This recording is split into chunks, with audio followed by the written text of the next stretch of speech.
Pulang dari acara membaca Raden Saleh, rasanya tepat untuk bicara sedikit mengenai riset dalam menulis cerpen atau apalagi menulis novel.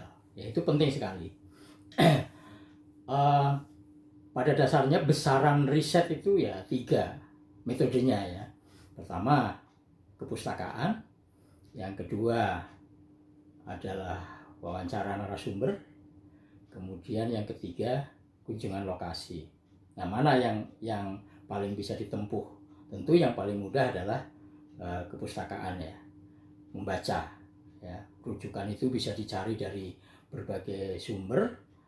Sekarang ada Google, banyak perpustakaan, internet juga menyajikan banyak artikel ya mengenai sesuatu yang ingin kita cari.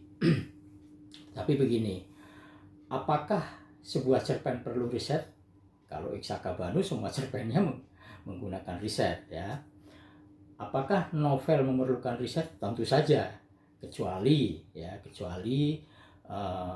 novel itu tidak membicarakan hal-hal yang spesifik tentang mungkin keilmuan, tentang sejarah, tentang bidang tertentu yang kemudian menjadi hal mendasar dalam novel itu. Misalnya dulu Margate pernah menulis cerpen judulnya Metro Marin, bukan cerpen, novel, cerita bersambung di Femina, Metro Marin, dan itu risetnya tentang pertambangan luar biasa. Arswendo Atmawiloto ketika menulis The Circus ya, mengenai sirkus, dia harus ikut rombongan sirkus beberapa bulan supaya bisa menulis tentang sirkus dengan baik, tentang cerita yang tokoh-tokohnya adalah pemain sirkus ya. Nah, saya kira setiap penulis itu pada umumnya sudah melakukan riset tanpa disadari. Bagaimana mungkin ya toh? Misalnya begini, ketika saya bekerja di otomotif selama 19 tahun, tanpa saya sadari saya sebenarnya riset ya, pengetahuan tentang otomotif, bukan soal mesin ya, karena soal mesin itu lebih detail lagi, tapi mengenai marketing, mengenai bagaimana membuat training untuk para wiraniaga, bagaimana membuka jaringan dan sebagainya ya. Nah, itu tanpa sadar merupakan riset yang tiap hari masuk ke dalam otak saya. Seperti halnya seorang dokter yang kemudian ditugasi menjadi palang merah perang ya, itu pengalaman itu menjadi riset yang tanpa disadari. Kemudian kalau riset itu sebenarnya harus ditempuh dengan narasumber. Nah, misalnya begini, kita mau meneliti tentang kerajaan Pasundan dulu misalnya, di mana itu sebenarnya, mau di Pakuan, di Kawali, di Bogor, Sukabumi, atau mana kan? Katakanlah sekarang sudah ada situs Gunung Padang. Kita ke sana, suatu tempat yang memang merupakan area dari dugaan kita bahwa kerajaan itu ada di sana. Sebelumnya tentu membaca buku ya. Itu kita mencari orang yang paling tua di sana, ya kan?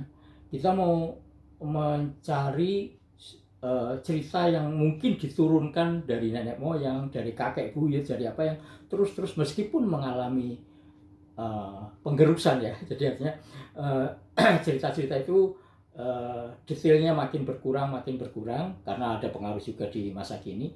Tapi paling tidak itu adalah sumber yang bisa dipercaya. Kita mengenal juga ada saksi ahli kalau di dalam penyidikan polisi misalnya kan, ada pembunuhan itu menggunakan racun ya, pasti diundang saksi ahli, dokter atau tabib atau ahli racun atau apoteker barangkali ya, supaya bisa dicari data yang lebih terperinci tentang itu.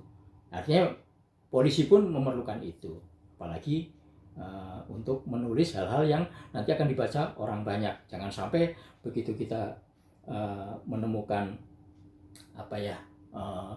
rumpang ya di dalam sebuah novel, katakanlah tentang eh, penyelidikan polisi, tentang niaga tembakau, tentang apapun itu ya. Yang ketiga memang kunjungan lokasi. Bagaimanapun saya tidak mungkin bertemu dengan Raden Saleh, ya kan?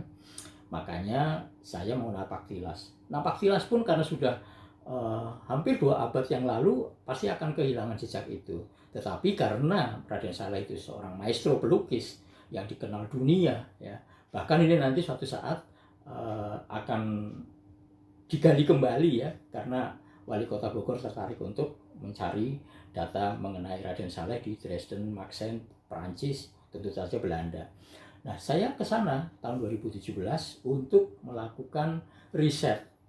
Risetnya adalah saya harus mencari data lebih otentik di perpustakaan Leiden, di Belgia, di Paris, di Coburg ya, sampai saya berkunjung ke Puri Rosenau, di mana Raden Saleh itu pernah berdansa di sana. Ya, membayangkan bagaimana Raden Saleh berada di sana, membayangkan bagaimana Raden Saleh berada di Malieveld maksud saya, atau Malieban. Itu adalah sebuah lapangan di Den Haag, 15 menit dari stasiun, yang menjadi tempat Raden Saleh pertama kali menonton sirkus, sehingga dia kemudian tertarik untuk menggambar hewan, binatang, terutama singa, nah, ya, kemudian binatang dan seterusnya ya. Nah, itu dimulai dari situ. Napak tilas ini adalah kunjungan lokasi. Syukur-syukur kalau kunjungan lokasi itu ke suatu tempat misalnya memang masih ada peninggalannya di sana, masih ada prasastinya, masih ada keturunannya, masih ada apa itu ya. Suatu saat kalau kita bercerita tentang katakanlah ketokohan seseorang yang masih bisa diteliti jejaknya. Saya kira 3 hal itu ya, mengenai bagaimana suka dukanya dalam riset dan sebagainya, itu nanti mungkin saya akan ceritakan di lain waktu. Tapi 3 hal itu, studi pustaka, wawancara narasumber ya, bisa lewat telepon, bisa bertemu ya kan, bisa lewat email ya, dan yang ketiga adalah kunjungan ke lokasi. Semoga tetap semangat menulis, karena riset yang tidak kita sadari itu juga menjadi bahan untuk tulisan.